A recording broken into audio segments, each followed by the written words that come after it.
Last night when I was out there in the Twitter universe, my colleague from 640 Sports, Sid Rosenberg, was on Twitter, and I had to finally tell him to go to bed. He starts his show at, 5 o'clock in the morning? 6 a.m. 6 a.m. I leave at 3:15, just so you know. But your comments were really pretty good. So I didn't make you go to bed or ask you to go to bed until until late in the evening. Yeah. But it was amazing. I mean, I was watching. You weren't the only sports commentator on last night doing this political thing, and it's funny how so many of you guys ended up conservatives. Well, I don't think I've ever been. I've always been a conservative, and you kind of moved over from the other side. But, for me, I always say this, the greatest sport of all is politics. You could have your football games, and right now we're playing preseason football anyway, and the Dolphins are miserable. I'm not going to get to sports here, but the point is, to me, the ultimate sport is politics. If you don't get too carried away and let it where you can talk about it with people. Part of my family can't even talk about it. They start yelling and screaming.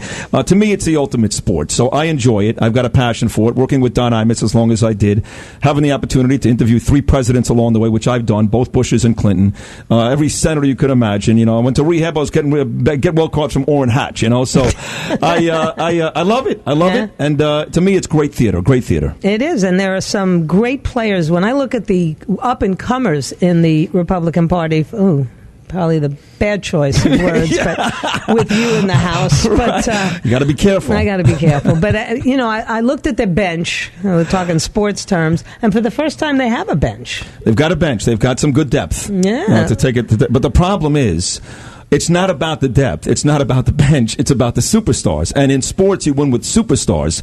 And I don't question the depth or the bench. I question the superstars. We're talking about Marco Rubio tonight. And I had Chuck Todd on the show this morning. And he made this fantastic point, which is, if Marco Rubio, if you're coming away tomorrow talking about what a great job Marco Rubio did tonight, then it's a disaster for the Republicans. Because the last thing you're going to see tonight is Mitt Romney. Right. And the only thing you should be talking about tomorrow is Mitt. So if you wake up tomorrow and you talk about Marco Rubio, he's great, he could be the guy in 16, forget about Christie, then the Republicans have failed. And that's the point. It's not about the bench right now. It's about the superstars. But let me tell you something about Marco Rubio, who I've known for a long time. Marco Rubio won't do that.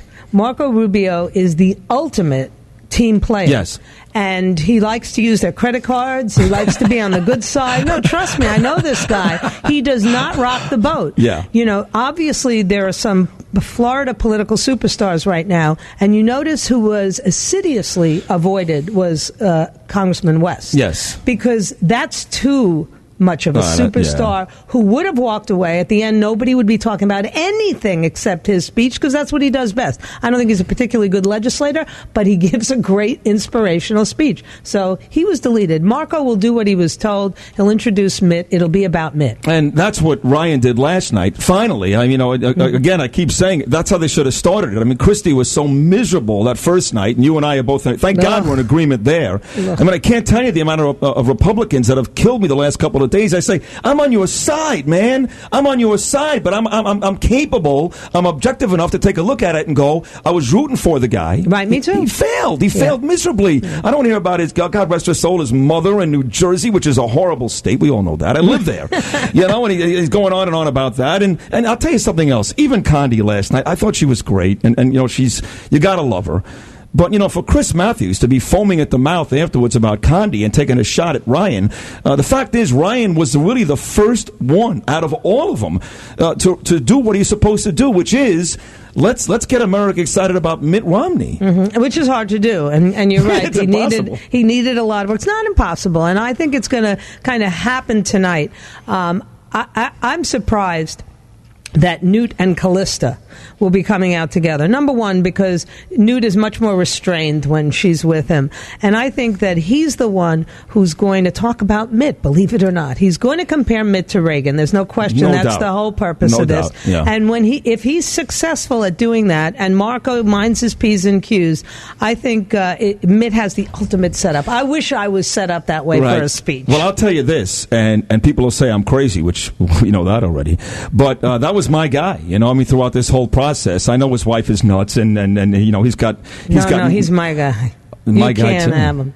You want him that badly? Well, I'm not going to fight with you over him. Forget it. You're going to have him then. You take the helmet-haired wife. and leave me to a man who has ideas, principles, who when you sit and talk to him, he's always the smartest guy in the room. No question. So he should be the president, but he's personally flawed. You and I have no problem with that, though, because we're personally flawed. That's right. And people are so forgiving of that. You know, you and I have learned firsthand, people will forgive a lot as long as you're sincere. Right. And bring something to the table, whether it's talent or ideas. Well, they don't forgive you, though, when you run for president for some reason. They hold it against you forever. Really? Bill Clinton got away with... You interviewed him. I knew he was a whoremonger, wouldn't support him from the beginning because I knew Joycelyn Elders, and she kept telling me, oh, you don't want to really get behind this guy. She ended up Surgeon General. Right. But the difference there is that whether you liked him or not, he was a whoremonger. We all knew that. I mean, the country did well. The country did well when he was there. And well, they had a Republican Congress. I understand. Newt Gingrich is Speaker of the House. I understand. But it's hard not to do well. And by the way, he also got very lucky because if God forbid, what they tried to do in 1993, and I remember I was leaving the Battery Tunnel that day when the bomb exploded downstairs at the World Trade Center, and luckily only 6 people died that time around. But if they were successful in doing in 1993 what they eventually did in 2001, then Bill Clinton's presidency would have been a completely different story. Completely different story. Think about that. Think about if those towers come down in 1993. He ain't playing the saxophone with Barbra Streisand on stage. No, he's not, and he probably wouldn't have been the right leader at the time. Right. You know, that's right. He would have been a disaster at that. Disaster. You know, but I don't know. I think the best in people comes out in situations like that. I don't, you know, I personally loved when Condi said last night, George Bush kept us safe. We knew there was another attack coming because nobody's ever said that before. Because I remember in the days after covering it and saying, when is the next attack? When is the next attack? For months, we waited and waited. They stopped the next attack. Oh, they stopped more than one. I mean, we have so many stories of them, you know, finding guys trying to get in through Canada, finding guys trying to get in through, you know, the Pacific Northwest, and George did his job. And I'll say something else. You can say what you want about the guy, but I lived in New York. I had buddies who died in those towers that day. The smoke billowed into my Chelsea apartment windows. That's how close I was to the actual scene of it. I walked down the next day and watched the firefighters and stood on the West Side Highway and applauded as they drove by. And when George Bush got up there with his megaphone. With a megaphone and did all that, for me, I mean, you know, you can say what you want about the guy. I felt better. Me felt too. like, and even though there was always that little bit of paranoia and fear because I lived in New York City till 2005, I really believed he was the right guy at the time, and I do give him credit for that, which of course most people refuse to do, which is unfair. I do too. He was the sheriff who made me feel safe. Right. Like I knew the bad guys were coming, but Bat Masterson was there, and I was okay with that. Yeah. Now the fact that he should have had an economic advisory team that was watching the income, disparity that was going. You got to have everything, though. That's my issue with Mitt Romney. Is tell me a little bit about how you're going to interact with the rest of the world, because Condi's right. If we don't lead, there'll be a vacuum, and it's going to get filled by bad guys. There's no question about it. They haven't done that. We hear a lot of, and I guess that's what the convention's about, right? You know more about this than I do, Joyce. I mean, I could break down the Dolphins and the Heat and the Giants for you, but it's a lot of rah-rah stuff going on, you know. And pep rally, that's all it is. But I think sometimes Americans who aren't as well versed in this as you are, because you happen to be great and adorable, and I've got a crazy crush on you now that I've worked with you for 2 weeks. I swear to God. I hope Danielle's not listening. I'm being honest. But I think Americans want to hear Ryan, for example, who I gave an 8 to, just like you did. A home run, a grand slam home run. He kept saying, yelling and screaming, we can do this, we can do this, we can do this.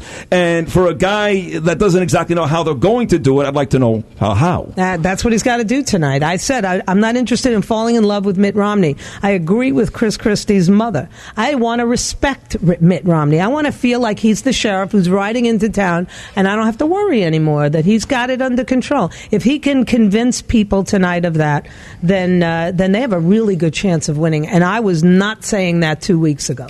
And I know that the Democratic National Convention is going to be a disaster. If they decide to make this the vagina convention, which looks like what they're going to make, I'm telling you right now, American women are going to be ticked off, American men are going to be turned off, and it's going to be a lose-lose. I can't take 5 minutes of Debbie Wasserman Schultz, never mind, she's going to run a convention. And who would have thought that, right? A nice Jewish lady living here in South Florida that you and I can't stand. But, but I go back to when she was in the State House. House Right. and passed a law about whether or not women should pay more to have their blouses dry cleaned than men pay to have their shirts dry cleaned. And I said to her on my program, I said, this was like 20 years ago. I said, what are you talking about? That's the most important thing you can think of in Tallahassee, you moron. And she didn't like me from then on. But what they do have, though, is they've got the closer, to put it back in sports. They've got Mariano Rivera, the closer, and that's Barack. I mean, we can still do that. I think it's kind of like E.F. Hutton in the beginning where everybody stopped and listened. I think a lot of us have stopped listening. A lot of us have. But when he's up there and he's in front of the television, he still demands, he's good. He's good.